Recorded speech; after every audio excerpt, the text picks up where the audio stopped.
Hello everyone, welcome to my channel. My name is Gitanjali. Today I am discussing most important chapter. So our chapter name is our environment. बच्चों आज हम पढ़ेंगे our environment. उससे पहले मैं आपको कुछ इंपॉर्टेंट टॉपिक बता देती हूँ जो हमेशा पेपर में आता है। आप पूरी पूरी बुक पढ़ने की ज़रूरत नहीं है, आप सिर्फ इस चैप्टर में सिर्फ यही टॉपिक पढ़ना, इसको अच्छे से पढ़ना। पेपर में इसी से पूछे जाएंगे, आपको पूरी बुक पढ़ने की ज़रूरत नहीं है।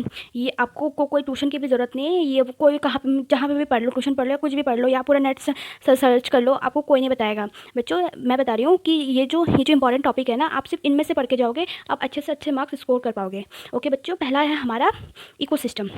बच्चों इकोसिस्टम क्या होता है, आपने सुना है इकोसिस्टम क्या होता है? इट इज़ अ कम्युनिटी और group of living organism that are live together and also interact with each other in a specific environment is known as specific environment.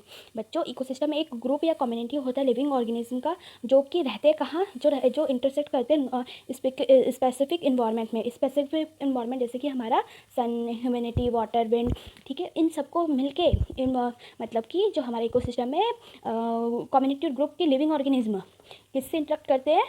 ये इंटरेक्ट करते हैं स्पेसिफिक इन्वायरमेंट से। तो इसी को हम क्या कहते हैं? इसी को हम इकोसिस्टम कहते हैं। ओके बच्चों, टाइप्स ऑफ कंपोनेंट और इकोसिस्टम। बच्चों कितने टाइप के कंपोनेंट और इकोसिस्टम होते हैं? ठीक है बच्चों, they are two types of component. बच्चों दो टाइप के कंपोनेंट होते हैं, abiotic component and biotic component. Okay बच्चों, बायोटिक कंपोनेंट क्या होता है? Biotic component are living organism in our ecosystem और living such as autotrophs and heterotroph. बच्चों वो लिविंग ऑर्गेनिज्म होते हैं जो कि हमारे इकोसिस्टम में रहते हैं, चाहे वो ऑटोट्रॉप्स हो चाहे वो हेटरोट्रॉप्स हो। बच्चों ऑटोट्रॉप्स क्या होता है? ऑटोट्रॉप्स हमारे प्लांट्स होते हैं, और हेटरोट्रॉप्स क्या होते हैं? हमारे एनिमल्स होते हैं। ऑटोट्रॉप्स मतलब कि जो अपना खाना खुद बनाते हैं, हेटरोट्रॉप्स जो अदर एनिमल पर डिपेंड होते हैं।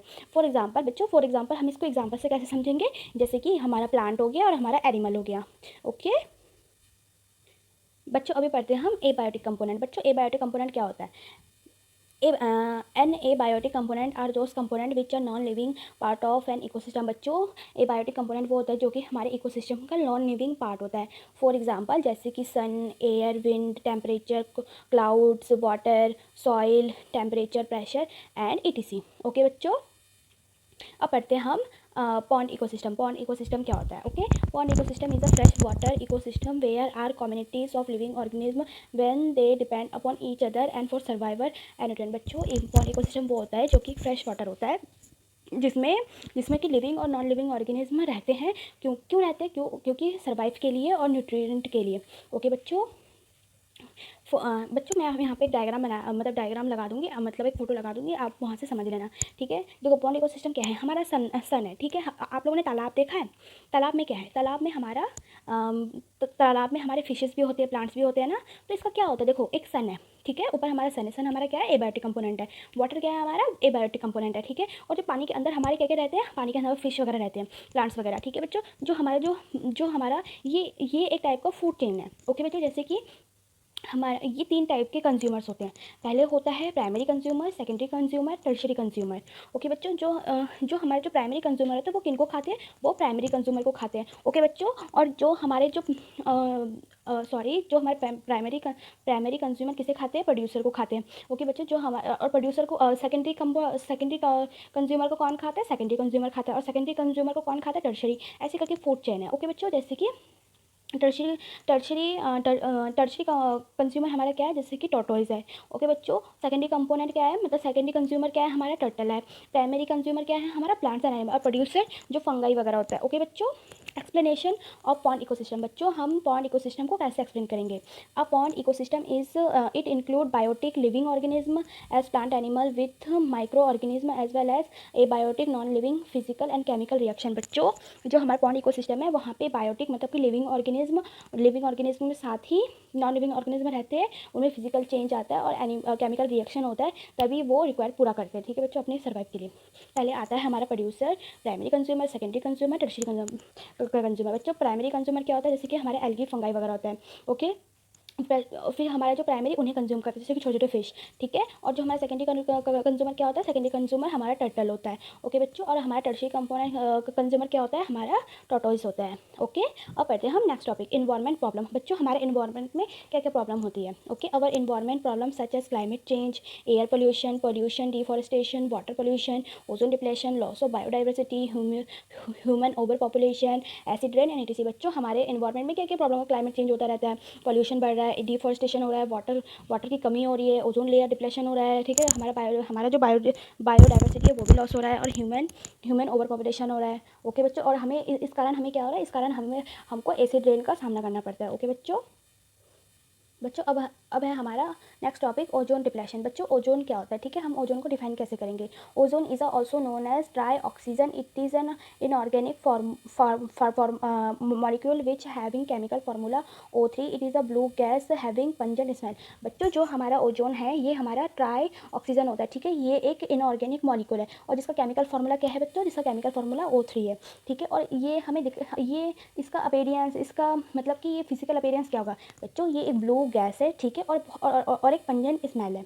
ओके बच्चों, अब पढ़ते हैं हम ओजोन फॉर्मेशन। बच्चों ओजोन फॉर्मेशन बनता कैसे, देखो बच्चों, हमारे एटमॉस्फेयर में जब oxygen dioxygen in the presence of H B जब एच बी के साथ रिएक्ट करता है तो हमें क्या मिलता है, हमें 2 ऑक्सीजन मिलता है, ठीक है, जो कि अनस्टेबल होता है। ऐसी दो फिर से जो हमारा डाई ऑक्सीजन है फिर वो अलग मतलब और एक ऑक्सीजन से कंबाइन करके हमें क्या मिलेगा, हमें ऑक्सीजन मिलता है। ओके बच्चों, जो तब हमारा क्या हो जाता है, तब हमारा ओजोन बन जाता है। अब पढ़ते हैं हम ओजोन डिप्लेशन। ओजोन डिप्लेशन क्यों होता है, the main cause of ozone depletion is the ozone hole in manufacture of by chemical, specially manufacture hollow carbon like refrigerant, solvent, foam, blowing reagents such as chlorofluorocarbon, फिर HCFs and halons and ADC. बच्चों जो हमारा ozone depletion क्यों हो रहा है, ozone depletion हमारे chemical की वजह से होता है, जैसे कि हम रेफ्रिजरेटर यूज़ करते हैं, फ्रिज वगैरह से जो हार्मफुल केमिकल निकलता है उससे हमारा इन्वायरमेंट डैमेज हो, उससे ओजोन डिप्लेशन हो रहा है। जैसे कि बहुत सारी फैक्ट्रियाँ बन रही है, ठीक है, फैक्ट्री में केमिकल प्रोड्यूस होता है ना, तो उससे बहुत सारे जो कि गैसेस निकलती है जो हमारे ओजोन खत्म मतलब कि ऑक्सीजन खत्म कर रही है, और हमारा जो ओजोन लेयर मतलब वो जो लेयर है ना ओजोन का वो खत्म हो रहा है, इस तो तभी वो होल बन रहा है, ठीक है। अब जो आपने सुना होगा कि अंटार्कटिका में इसका होल पाया गया है, ठीक है, कहते हैं कि वहाँ पे अगर ये बढ़ गया तो आने वाले टाइम में जो जितने भी बर्फ़ वाले पहाड़ है वो सब पिघल के मतलब कि अगर ऐसा हुआ तो हम मतलब अगर ओजोन लेयर बढ़ गया तो वो सारी बर्फ़ पिघल जाएगी, जो कि हमारे लिए अच्छा नहीं है। फॉर एग्जाम्पल जैसे कि CFCl3 in the presence of Hb तो हमें क्या मिलेगा, क्लोरोफ्लोरोकार्बन।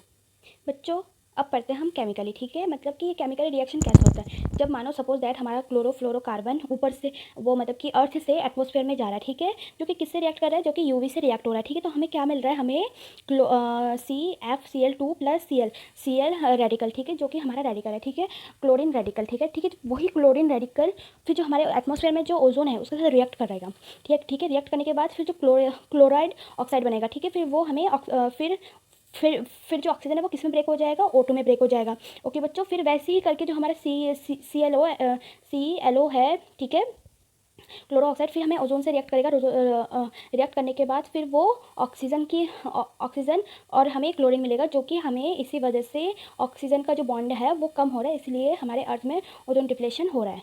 ओके बच्चों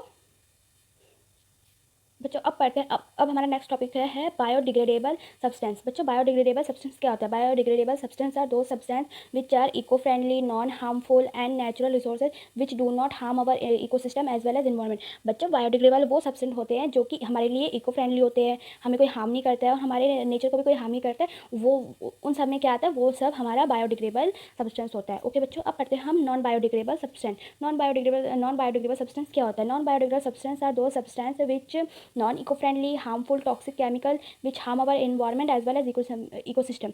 बच्चों नॉन बायोडिग्रेडेबल सब्सटेंस वो होते हैं जो कि नॉन इको फ्रेंडली होते हैं, हार्मफुल होते हैं और टॉक्सिक केमिकल रिलीज करते हैं, जो कि हमारे इन्वायरमेंट के लिए और इकोसिस्टम के लिए हार्मफुल होते हैं।